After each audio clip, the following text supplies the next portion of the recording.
Oui, Internet, je suis de retour du Festival international des jeux de Cannes. Un événement où se rassemblent tous les amateurs de jeux de société, de jeux de rôle, pour partager, échanger, acheter un paquet de cossins. Comme à chaque année, c'est l'occasion aussi de découvrir de nouvelles choses. Et cette année, j'ai porté une attention particulière aux jeux de rôle. Vous le savez, je suis très connecté à l'univers des jeux de rôle américains. Mais ça fait quelques années déjà que je cherche à découvrir plus ce qui se fait dans l'Hexagone, dans la francosphère. Alors le festival, ça a été l'occasion parfaite de parler à des rôlistes, d'obtenir des suggestions. Alors c'est 10 jeux qui viennent de l'univers de la France que je veux vous partager aujourd'hui. Fait que c'est des jeux que j'ai reçus tout fraîchement ou qu'on m'a parlé, qu'on m'a recommandé. Je les ai pas tous joués. Ne prenez pas ça pour des critiques. Je vous dis pas que ce sont les meilleurs jeux au monde, mais ils ont tous un petit peu piqué ma curiosité, alors je vais vous partager ces découvertes-là. Alors le premier jeu dont je veux vous parler, c'est Maléfice 4e édition. C'est un jeu qui existe depuis déjà longtemps, depuis les années 80, mais là on a une réédition, une espèce de revisite du système. On a vraiment simplifié des choses. Et le pitch, c'est qu'on est des kidam, on est des gens ordinaires, disons-le, qui sont soudainement confrontés au surnaturel, au paranormal, à l'inexplicable. On est dans la belle époque de la France aussi. Donc c'est une période historique vraiment particulière qui se situe entre 1870, le conflit franco-prussien, et le premier conflit mondial, 1914. Fait que c'est une époque vraiment particulière où il y a plein de choses qui se mélangent. Donc, les chevaux côtoient l'automobile, l'occultisme côtoie la science. Il y a vraiment une société en plein bouleversement. Et c'est ce qui est intéressant, c'est que le jeu se situe dans cette période-là. Contrairement à l'appel de Cthulhu, auquel le jeu nous fait tout de suite penser, on n'est pas dans quelque chose où il y a des mythes puis des codes extrêmement connus. Donc, quand tu te lances dans une aventure de Maléfice, tu peux pas nécessairement prédire « Ah, ok, parfait, c'est un culte. Oui, je vois le genre. Ou ok, ça va être des Shoggoths ou ça va être des extraterrestres. » Maléfice, c'est plus insidieux que ça. C'est vraiment une ambiance. C'est ce que je trouve qui est génial avec le jeu.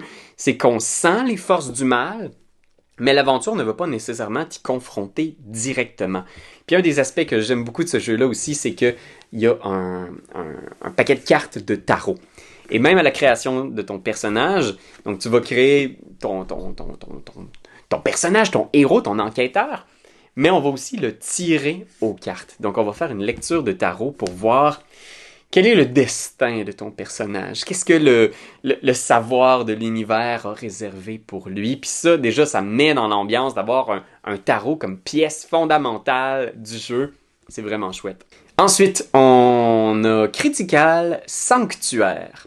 Donc, vous avez peut-être entendu parler de Critical Foundation. C'est un jeu chez Gigamic. Donc, c'est une initiation au jeu de rôle. Mais pas uniquement pour les joueurs. Donc, c'est pas uniquement un petit scénario simple dans lequel un maître de jeu expérimenté va pouvoir amener ses amis pour les initier au jeu de rôle. Non, même qu'au contraire, la boîte est surtout prévue pour initier un joueur à devenir maître de jeu. C'est vraiment construit sur le mode d'une série télé, là. Fait qu'imaginez-vous, c'est une saison, c'est la saison 1 de Sanctuaire, qui va se dérouler sur 8 épisodes. Je pense que c'est 8, peut-être 9. Chaque partie est un petit épisode, un petit scénario qui a tout été conçu, puis ça te prend par la main. Fait que le petit livret de l'épisode te dit, genre, point par point, tu leur fais rouler ça, tu passes telle information, là c'est une scène de roleplay, ton personnage peut avoir telle voix, il y a tel indice qu'il peut leur donner. Pour les joueurs qui sont un peu intimidés par le « Oh mon Dieu, tout est possible dans un jeu de rôle », ben, Critical t'amène vraiment à te concentrer sur une trame très, très, très écrite. Une histoire aussi qui se déroule complètement dans du fantastique. Donc un genre de médiéval fantastique avec voleurs, rôdeurs, nains, vous voyez le genre. Donc, contrairement à Fondation qui était plus dans le cyberpunk, futuriste, là on est vraiment dans quelque chose de classique, médiéval, fantasy. Ensuite, j'aimerais vous parler du jeu Aria. Donc, Aria, peut-être que ça vous dit rien, mais vous avez sans doute déjà entendu parler de Game of Rolls. Game of Roll, c'est un actual play. Donc, ce sont des comédiens qui vont jouer une aventure de jeu de rôle pour l'écran. Et ça se déroule sur YouTube. Et Game of Roll, c'est animé par Fibre Tigre depuis plusieurs années déjà. Donc, Fibre Tigre, c'est un auteur, un designer qui a fait dans le jeu vidéo, qui a fait dans le jeu de table, le jeu de rôle. Et là, Aria, c'est l'incarnation de leur système, de leur univers dans un volume qui est super bien produit. Donc, ils sont sur du système qu'on appelle Chaosium Basic. Fait que c'est du dessin. Ça nous fait penser justement au système de l'appel de Cthulhu. Alors, vous avez une valeur sur 100 qui représente vos aptitudes de votre personnage. Donc, par exemple, si vous avez 60 en corps à corps et que vous faites un test de corps à corps, vous devez rouler un dé à 100 faces et rouler en dessous de votre valeur de compétence de corps à corps pour réussir le test. C'est un système aussi qui est ultra simple. Donc, si vous cherchez à initier des gens au jeu de rôle, mais que vous trouvez que c'est un peu intimidant, les systèmes où il y a toutes sortes de classes, de dons, de sorts, ça peut être vraiment étourdissant. Ben, ici, on a vraiment synthétisé tout ça dans une fiche de personnage qui est super lisible. Les pré-tirés aussi dans la boîte d'initiation sont vraiment chouettes pour juste avoir à passer des personnages à vos amis et hop, on saute dans l'aventure. Bon, là, je sais, je vais tricher un tout petit peu parce que le prochain jeu est pas à proprement parler un jeu français, mais c'est un jeu qui a tout de la signature européenne française. Il s'agit de Troubleshooters, les risques tout en français. On va incarner des héros de tous les jours, inspirés des héros de bandes dessinées franco-belges. Donc on pense à Spirou par exemple, à Tintin, ce genre de choses-là.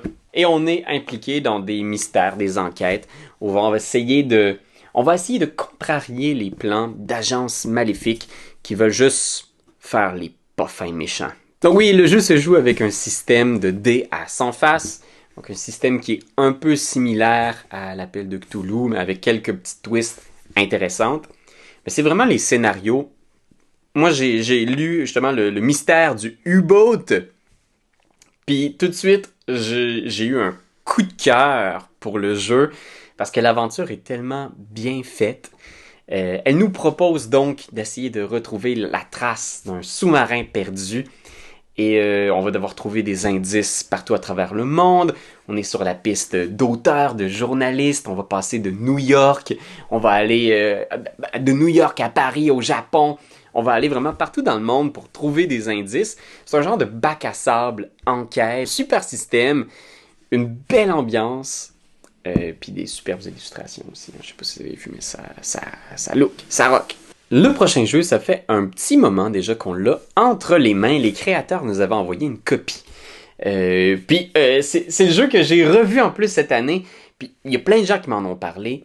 Il a gagné le Graal d'or l'an dernier. Vous savez ce que c'est, hein? C'est pas un jeu qui vient juste de sortir, mais un jeu parfois doit prendre des années pour s'insérer dans notre conscience collective, dans l'imaginaire populaire des rôlistes. Il s'agit du Cabinet des Murmures. Cabinet des Murmures, c'est une proposition vraiment, vraiment unique puis originale. On va incarner des facettes de la personnalité de quelqu'un. Donc, c'est un spiritiste ou une spiritiste qui est comme notre entité, là. Et nous, on est des fantômes, des esprits qui vont posséder cette personne-là. Alors, le défi du Cabinet des Murmures, c'est qu'on peut être 3 ou 4 joueurs qui contrôlent le même mortel. Vous comprenez? On est tous dans le même corps. On a finalement un seul et unique vrai personnage humain qui bouge puis qui vit dans le monde. Et tous les joueurs autour de la table sont à l'intérieur de cette carcasse de chair-là. Mais je pense que c'est là le défi du Cabinet des Murmures, c'est qu'il te propose de penser différemment.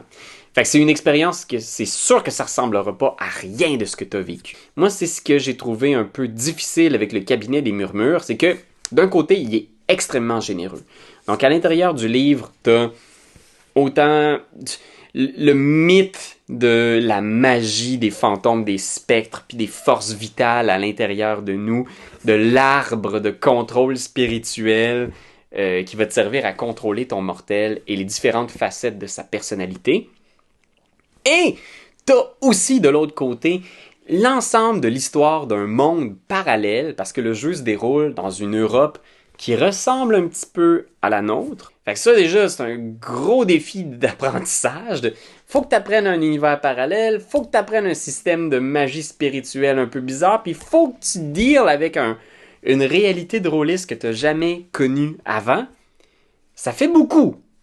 C'est foisonnant, par exemple, puis c'est plein de bonnes idées. Et le livre est splendide. Les images sont creepy. Après ça, ça dépend de ce que vous cherchez, là, parce que si vous cherchez un monde dans lequel vous pouvez vous vautrer, puis lire là-dessus, puis développer ça sur des années, le cabinet des murmures, il y a du stock. Puis c'est vraiment original.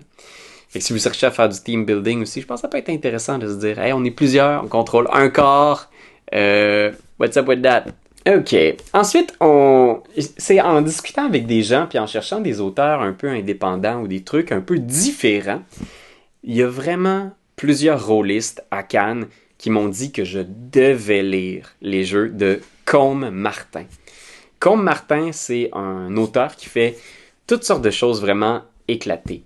Puis le jeu que j'ai envie de vous proposer, ça s'appelle Deux étés. Deux étés, c'est un petit système relativement simple où on va incarner des gens pendant 2 étés de leur vie. Donc, on va incarner tout d'abord ces personnages-là lorsqu'ils sont ados, pré-ados, et ils vont vivre une vacance en campagne française. Et là, ils vont vivre une aventure. Ça peut être, on trouve un trésor de pirate, ça peut être, on est témoin d'un crime, ça peut être, soudainement, on a une histoire d'amour, mais ça fonctionne pas. Et ensuite, on va aussi incarner ces personnages-là, mais des années plus tard, lorsqu'ils sont adultes. Donc ça, c'est, pour moi, le truc qui tout de suite m'a fait tomber en amour avec cette proposition-là. C'est d'avoir un personnage comme ça qu'on va incarner à 2 étapes clés de sa vie. C'est le même personnage, mais il a peut-être évolué de façon drastique. Peut-être qu'il était timide et asthmatique quand il était jeune et qu'il est devenu un sportif professionnel ou un chef d'entreprise quand il était rendu adulte. Et le jeu, comment il est fait, c'est qu'on peut alterner entre les 2 temporalités. Donc, on peut soudainement être ado, explorer un peu cette trame-là, ce début de trame-là, et ensuite passer à la trame où on est adulte et voir ce qu'on est devenu, comment est-ce qu'on retourne au même chalet ou on retourne dans cette colonie de vacances-là. Est-ce qu'on a des enfants maintenant, tu sais? Et ce que j'aime beaucoup des jeux de Côme Martin, c'est que ce sont des thématiques puis des ambiances qui sont réellement différentes d'un paquet de jeux que j'ai vus récemment. Fait que ce sont des thèmes très doux. On n'est pas nécessairement dans du combat, de la confrontation, du drame, quelque chose de deep et dark. On peut juste explorer l'état humain. Pour moi, c'est un rêve de theater kid, là, de personne qui est juste intéressée par l'exploration de personnages. Il y a aussi le jeu Pendant ce temps dans le métro, que j'ai vu passer pendant le festival. Puis c'est un jeu qui se joue avec une carte de métro. Le jeu est comme une carte de métro dépliante où on voit les stations de... T'sais, ces thèmes-là, ces univers-là, je les trouve vraiment nouveaux. Ensuite, un jeu, je l'ai pas vu beaucoup au festival, mais j'étais tellement dans cet état d'esprit-là que tout de suite, quand j'ai eu des amis qui m'en ont reparlé, j'ai fait « Oh oui! Je peux pas croire que j'en ai pas déjà parlé! » Il s'agit de Fléau, le jeu de rôle inspiration OSR de Kobayashi. Donc, Fléau, c'est un jeu de rôle inspiré du mouvement Old School Renaissance. Donc, ce sont des jeux de rôle qui s'inspirent des toutes premières éditions de Donjons Dragons. J'ai vu un groupe de Québécois, justement, qui font un actual play de Fléau, qui est super intéressant, qui se déroule dans un village. Alors, chaque joueur va avoir plusieurs personnages pour compenser le fait que ce jeu-là est très, très mortel et que les personnages sont extrêmement fragiles parce que ce sont des... justement, ce sont pas les héros de légende qu'on connaît qui vont pouvoir combattre des hordes de démons en enfer sans aucun problème. C'est des paysans, c'est un apprenti forgeron, un apprenti magicien. C'est des gens qui débutent et qui font tout pour survivre. Ce qui est chouette de Fléau aussi dans sa proposition, c'est qu'on n'a pas de classe à proprement parler. Donc, on n'a pas besoin de créer un personnage qui va avoir comme une spécialité au sein du groupe, ton personnage va surtout être défini par son passé, son vécu et les crimes qu'il a commis.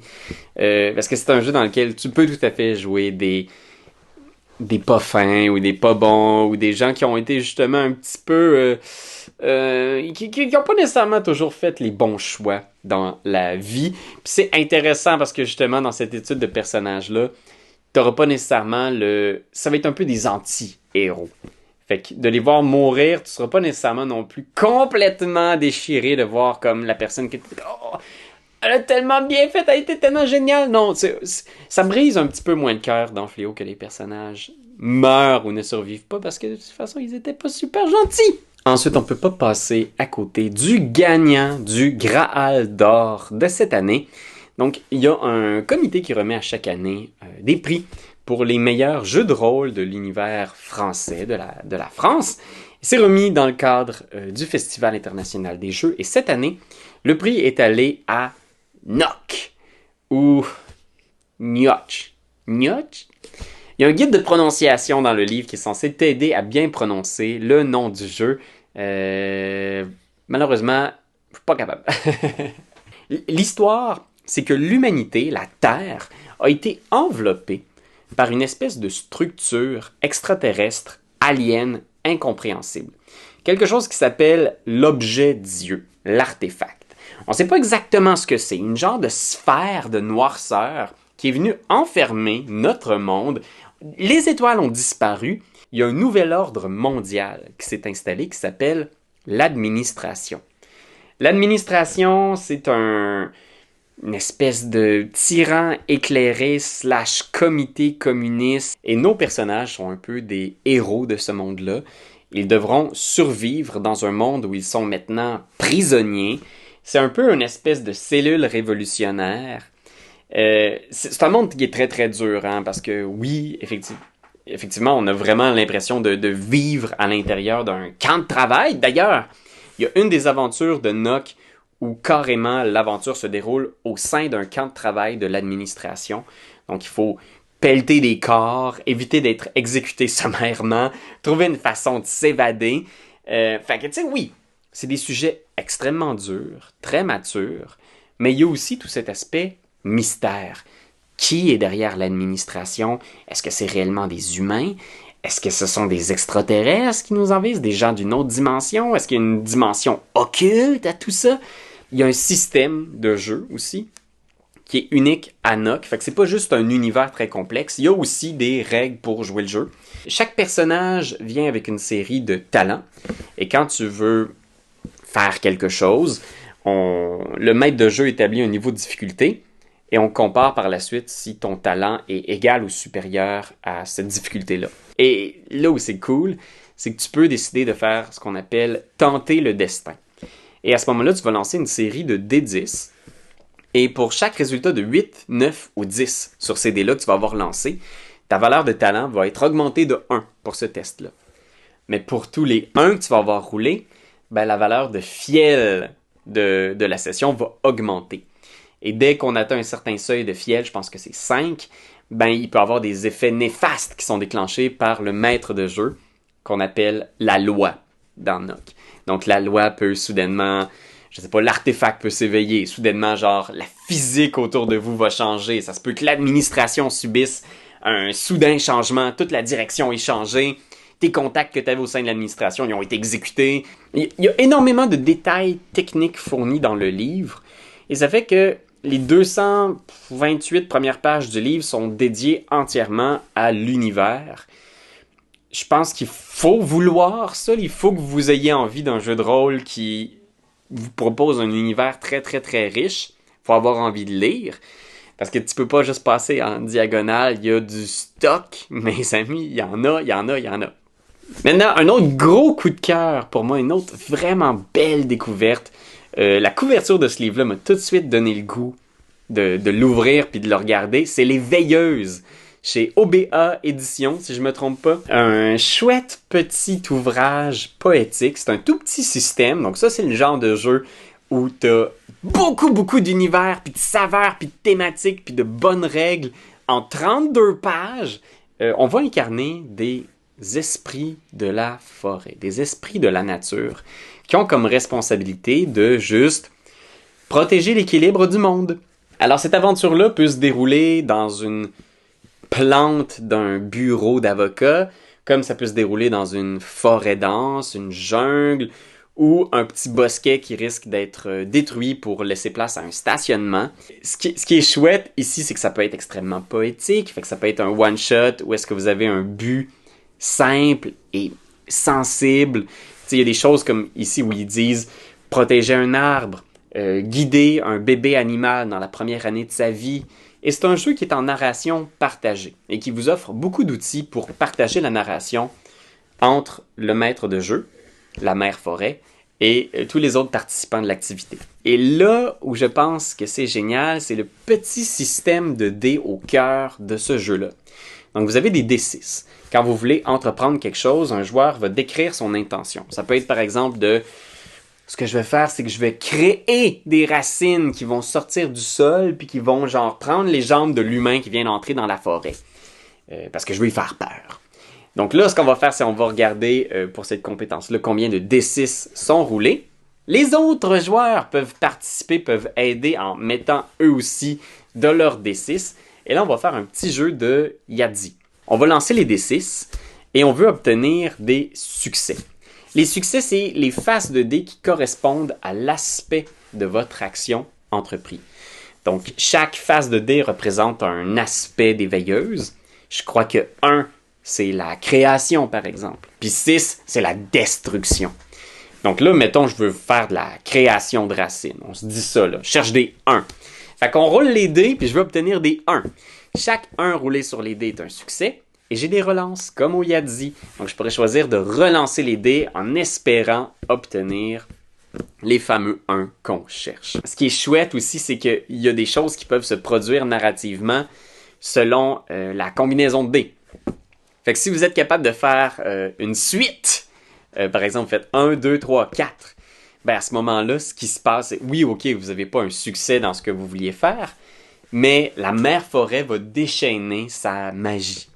Fait que peut-être que justement, je serais pas capable d'avoir un succès, mais si on roule un 4 ici, on aurait une suite. Fait que c'est quasiment un jeu de société, tu comprends? Moi, c'est ça qui me parle là-dedans. C'est vraiment super. J'aime cette idée-là que le Yahtzee est une mécanique de jeu. J'ai vu aussi des petites interviews avec l'éditeur qui est très excité par cette mécanique-là et qui aimerait peut-être la réutiliser dans d'autres systèmes, d'autres univers. Le livre est très chouette, très simple, très élégant.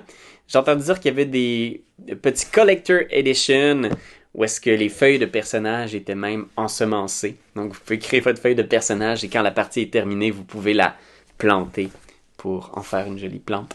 Je sais pas s'il en reste encore, mais vous pouvez aller voir sur le site de OBA. Et finalement, mon coup de cœur du festival, c'est le jeu qui est en financement participatif en ce moment, fait que c'est votre chance si vous voulez faire partie de l'aventure. C'est Donjons et Chatons. Donjons et Chatons, c'est un jeu dans lequel on va incarner des petits chats. Donc des chats qui vont vivre des aventures, qui sont peut-être même des exilés de leur royaume. Et ils vont devoir faire toutes sortes d'aventures médiévales fantastiques, assez classiques, typiques. Fait que oui, bien sûr, hein, c'est pas quelque chose de complètement nouveau. On dirait qu'il y a vraiment une obsession en Europe. Puis dans le monde du jeu de rôle, autour des chats comme personnages, que ce soit Cats, la mascarade, Mouse Raider, Root, bien sûr, Root le jeu de rôle. Mais je pense que ce qui m'a vraiment charmé de Donjons et Chatons, ce sont les illustrations. On est vraiment dans quelque chose de kawaii, vraiment mignon, des tout petits chats adorables. Et j'aime le fait que ce soit vraiment, vraiment bon enfant. Premièrement, le livre est absolument splendide. Je pense que c'est un masterclass dans le comment concevoir un livre de jeu de rôle pour tout public. Fait qu'il est très, très attrayant et c'est pas uniquement les gros fans de jeux de rôle qui vont trouver leur compte ici. On pense beaucoup aux gens qui vont peut-être découvrir le jeu de rôle comme ça, attirés par cette thématique-là et ces images-là. Il y a une petite bande dessinée qui va nous expliquer comment ça se déroule une partie de jeu de rôle, où on voit les gens autour de la table, on nous explique étape par étape ce qui va se passer, comment ça va se jouer. Ensuite, je crois avoir remarqué qu'au cœur de Donjons et Chatons, il y a un petit peu d'OSR. On nous propose quand même souvent de rouler aléatoirement notre héros, notre minou.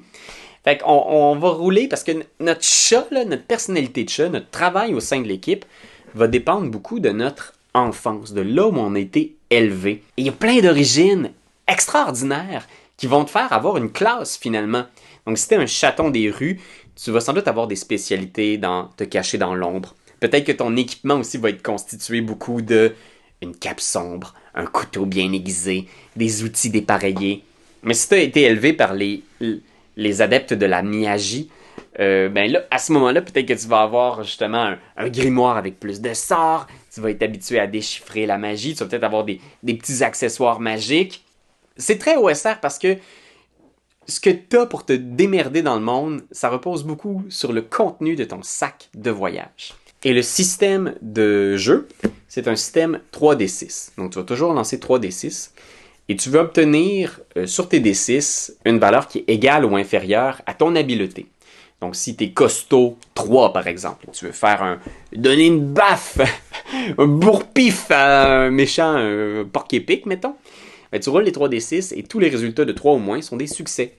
Si tu as utilisé un objet pour t'aider, que ce soit un bâton de baseball, des points américains ou quoi que ce soit, ça te donne une relance sur un de ces dés-là. Si tu as avantage, tu lances 4d6. Si tu as désavantage, tu roules seulement 2d6. J'ai adoré.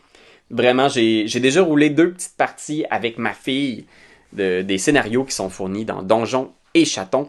Puis ça a été un hit, vraiment un hit. Pas juste parce que les illustrations sont super attrayantes puis ça lui a donné le goût de jouer, mais en plus parce que les scénarios sont vraiment super bien faits et ils sont rapides. Parfait pour des one-shots. J'ai vraiment apprécié, puis si c'est votre genre, si vous pensez que vous pouvez aimer ce genre d'illustration-là, puis faire ce genre de minou-là, ben il faut aller visiter leur campagne de financement participatif. Voilà, c'était mon petit retour sur les jeux que j'ai découverts lors du Festival de Cannes. Merci à tous les rôlistes qui m'ont parlé, qui m'ont aiguillé, qui m'ont donné des suggestions de jeux. Mais oui, merci à tous les éditeurs qui m'ont envoyé des copies PDF de leurs jeux. C'est vraiment apprécié.